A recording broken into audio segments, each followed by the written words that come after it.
Yan guys, magluto tayo ng shrimps. Ano lang to, konti lang. Binilang ko talaga 25 pieces kasi si Raymar di kumakain ito, may allergy. Si Daddy bawal din talaga to seafoods. Si Remy may allergy din. Bumili ako ng 1 kilo. Unti-unti ko na lang lutuin kasi parang nag-grave talaga ako. So ayan, gugupitin na natin ang kanyang balbas. Diba may balbas naman ang ang gugupitin natin. Ano lang naman to, simple lang siya, luto. Ayan. Yung balbas lang naman ang gugupitin ko. Simple luto lang siya. Lagyan ko siya ng chili flakes and then red bell pepper, yung achal. Tapos garlic. Yung garlic lang na cubes. Garlic cloves. And then, pinatuyo talaga. Konting sauce. Kasi, pinatuyo na konting sauce. Meron bang gano'n? Kaloka si mami. Okay. Nagkikrave ako. Kaya, doble loto si Mami G. Okay.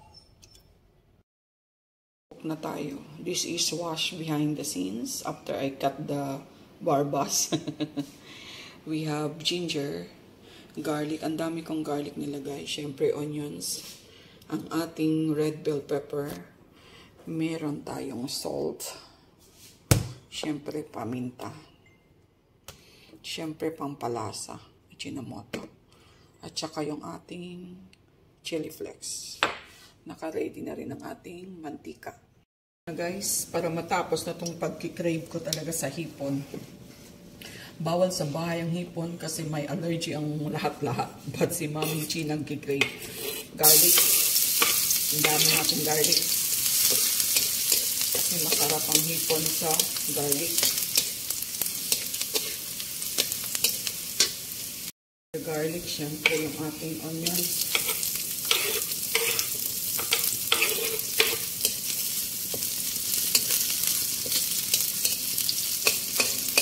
Ako lang mag-isa kakain nito guys. Nilutuan ko sila ng iba.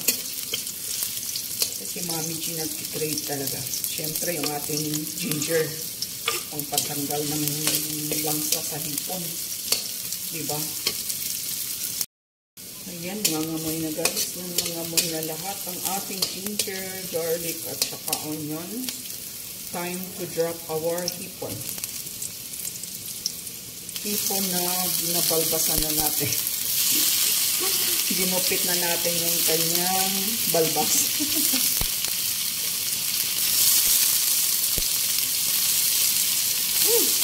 Amoy pa lang guys.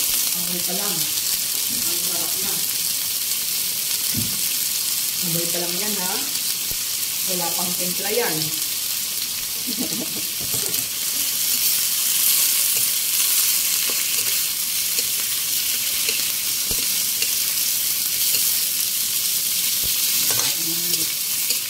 Amoy pa lang.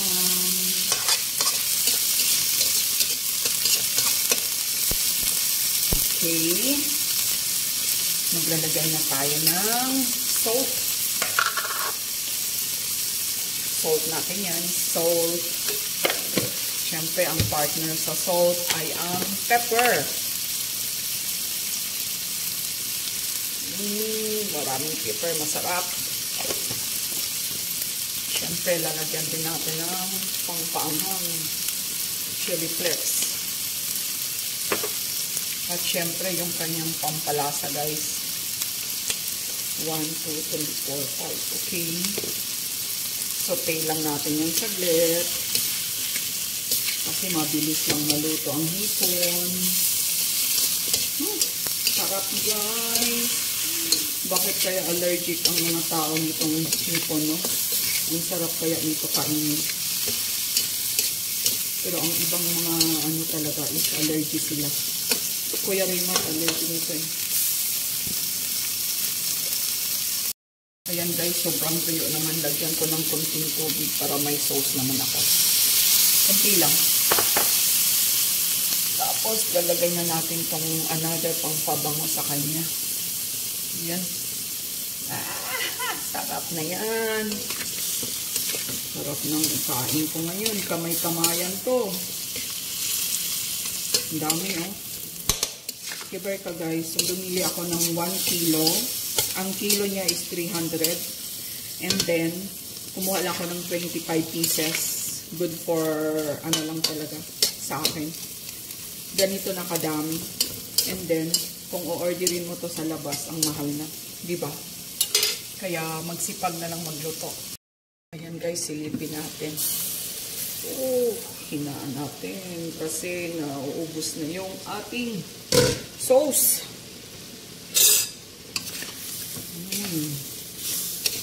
Sarap guys. Ang sarap. Good luck talaga ngayon sa kamay-kamay ni Mami G. Taste na natin. Kung okay na ba.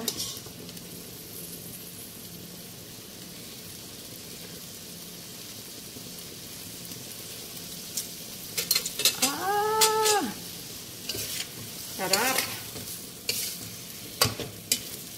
Guys, kunting ano lang yan.